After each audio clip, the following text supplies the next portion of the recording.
we have Nate Kelley.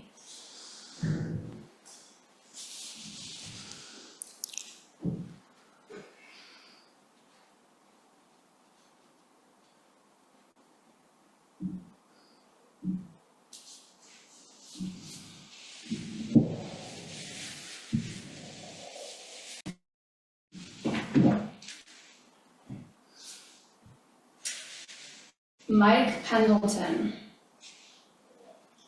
Hey, Nate. Thanks for making the time today. Just kind of talk about what it's like, fighting in Belfast, and where you feel you're at this young stage of your career and your journey in mixed martial arts. Yeah, no, it's amazing. This is my second time fighting on such a big show, such a big card, and I just feel really grateful to be in the position that I'm in, to be on such a stacked card at such a young age. And yeah, I'm excited to just keep the ball rolling this Friday. I'm expecting another big performance, put on a good show, and go again very soon. And hopefully climb the ladder, get higher up on the card, and just keep building more wins, more finishes, and put on impressive performances. And what does that mean to you? Obviously, you're representing Bellator this weekend. You've previously represented the PFL Smart Cage, but when you have a promotion, whether it be Bellator or PFL, two of them which are known for growing their own talent, to have them attached to you so early on in your career, what does that mean to you?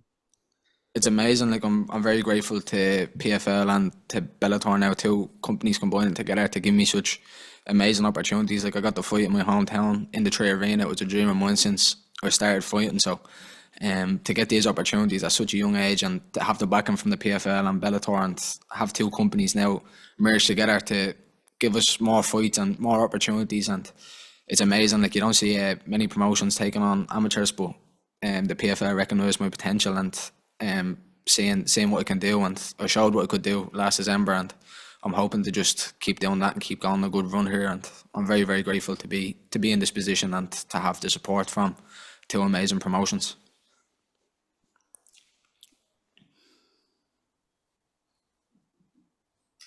Harry Davies. Hey Nate, just wanted to ask what the sort of plans for 2024 are. I think you had four outings last year, if I'm not mistaken. Obviously, finishing with the big one in Dublin. What's sort of the plans going ahead for this year? The plans for this year is to just show my level. I feel like the last time out I done quite well and put on a good performance, but I still don't think it was as good as I could have done. So for me, like it's just constant competition with myself, like to just show other people and to show other people the level that I'm at. Like I know that I'm at a really high level and I know I'm one of the best flyweights, amateur flyweights in the world. And every fight I just want to show that and keep building on it. And I'm after forgetting the question there, but I think I answered that anyways, did it? Just about. Yeah, I was And going to ask. sorry, Thank you. the plans for 2024. It's just to keep racking up wins, keep putting on good performances, and then see where we're at by the end of the year. Like obviously the question that everybody wants to know is when I'm gonna go pro. I hear that question quite a lot, but for me, like now it's just focusing on where I'm at, getting good wins, putting on good performances, building my name, and then hopefully by the end of the year, start the next year, I'll be able to take that jump and go professional. It's surprising you say that you think you had more to show in the last one, given you got the finish in impressive fashion. What do you think you can maybe improve on from that one going into this one? Yeah, I think for other people don't really see like the behind the scenes in the gym and stuff like that, and just certain sequences, certain things. Like you can look back on sparring and be like, well, I've done this better here and done this better there. Like so, even though it was an impressive performance and I was dominant, still like I don't think it was even. I didn't show a percentage of what I'm capable of. So every fight, I'm just in competition with myself to show how good I actually am and to just keep improving on my performances. Thank you. Thank you. J. Christian Gary. Young man, Nate Kelley. How are you, Nate sir? Kelley. All good, all good.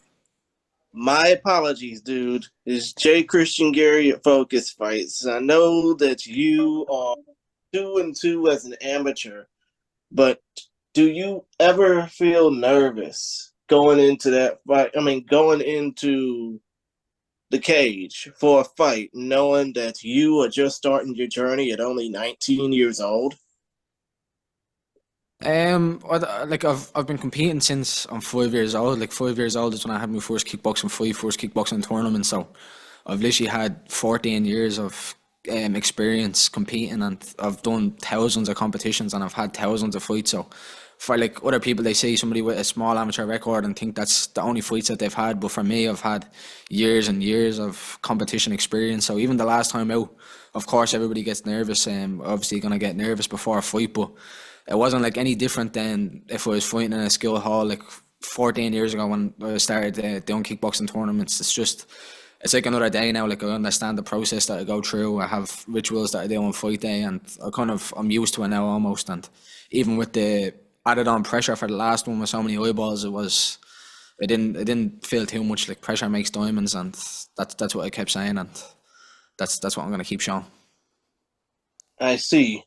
Your opponent, Jordan Elliott, is a decade older than you, pretty much old enough to be considered, I guess, in your case, to be an old man.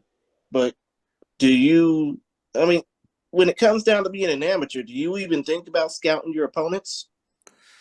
I didn't watch much of his fights, to be honest. I watched a little bit of it and then turned it off because it's just something you see all the time. As you said, he's an old man, so he's slow, he's stiff, he can barely move. He probably has some back problems, some hip problems. I don't really pay too much attention to my opponents. Doesn't matter about age, record, weight, anything. It's just whoever signs to fight me. I'm just focused on beating them. And I know if I show up on the night 100%, I'm putting the best performance I can. He's not gonna be able to touch me in there, and that's what I'm gonna show him Friday night. Age is not gonna matter. I see. And one more question from me, Nate. When it comes down to, again, playing out the age factors, playing out the record factors, you're 2-2, you're 19 years old. When it comes down to fighting in such a big environment and now officially fighting on both the zone in the international markets and HBO Max here in the US, what do you think the future would hold for you if you end up getting a stellar performance in this, your biggest international fight to date? I think as the last time I just said that I want to get a good win in Dublin and build on that, and look where we are now. We're on a massive card. As I said, it's going to be streamed all over the world. Loads of eyeballs on me, and for me, that's when I perform best. Like the more people that are watching me and the more people that are going to be looking at me fight, it's when I'm going to perform best and it's when I'm going to shine brightest. So the more eyeballs on me, the better. And there's no pressure. Like this is what I've always dreamed of. I've dreamed of being on big promotions and big arenas on big cards and having thousands of people watching me. So I can't complain about the situation I'm in. I can only feel grateful, and I feel extremely grateful to get to perform on such a big platform, and I can't wait to go out there and put on a great performance and give all the people watching a great show. I see. Well, other than that, best of skill to you, young Padawan. I hope that John Kavanah has taught you well. Thank you. Jay Anderson.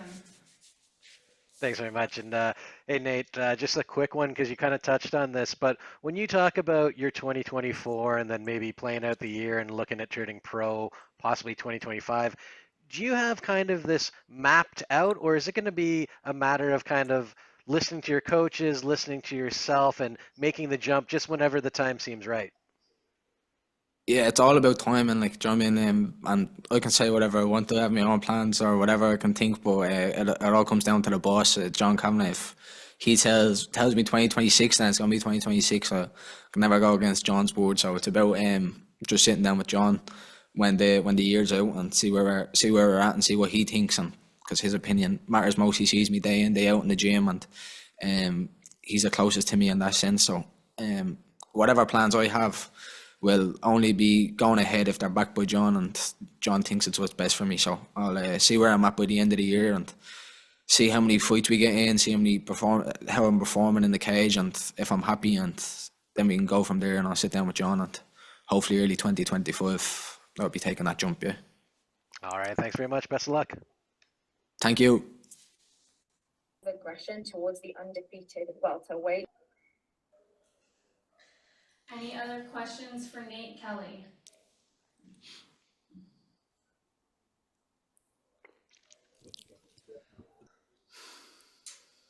MMA Locker Room. Hey, how's it going, Nate? It's MMA Locker Room, part of Pub Sports Radio.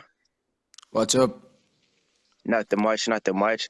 Out of all the fights that's going on the card, besides yours, can you speak Mojo, on? you've been in baseball press conferences, right? Okay. Okay, out of all the fights that's going on the card, besides yours, can you speak on one of the other fights that you have your eye on?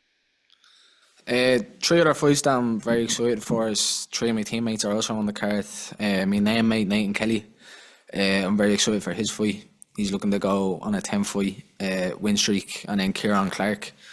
He has a very good fight that I'm really excited to see. And then of course the main event, the big man himself, Karen Moore, is fighting for the belt. So that's an absolute massive fight. So they're the three that stand out to me, and that I'm really looking forward to watching. Got it. And then also your plans for 2024. It seems like sometimes when the fighters fight in the international stage, they're not as active as much. Are you looking to be one of the more active fighters this year for Bellator? Yeah, I want to be the most active. Any card that I can get on, I'm not saying no to. Literally, if they offer me 1-2 weeks after this, I'll be hopping on that. So, I don't plan on sitting down whatsoever. Like last fight was December, this fight's March. I'm ready to go again like 2 months after this, and then after that and after that. So I think I can hopefully bang out another 4 or 5 fights this year, and that leaves me in a really good place then entering 2025. Got it. And a lot of times fights don't play out how people plan, but what's the plan for this fight and how do you see it playing out? I'd be very surprised if he makes it into the second round, to be honest. That's what I just keep imagining as a first round finish. If he does make it into the second round, then he's definitely not making it into the third. And if he does make it into the third, he's definitely not making it to the bell. So it's going to be a finish inside the 3 rounds. I think first round finish, he's not going to be able to touch me on the feet. And then when it comes to the ground, there's no even competition there. He's a white belt and an SBG purple belt, so I can take him down at will and finish him whenever, and I can play with him on the feet. So I think it'll be a very early on finish. Got it, man. Good luck, man. Can't wait to see your fight. Thank you. Any other questions for Nate Kelley? All right, I think we're all set. Thank you.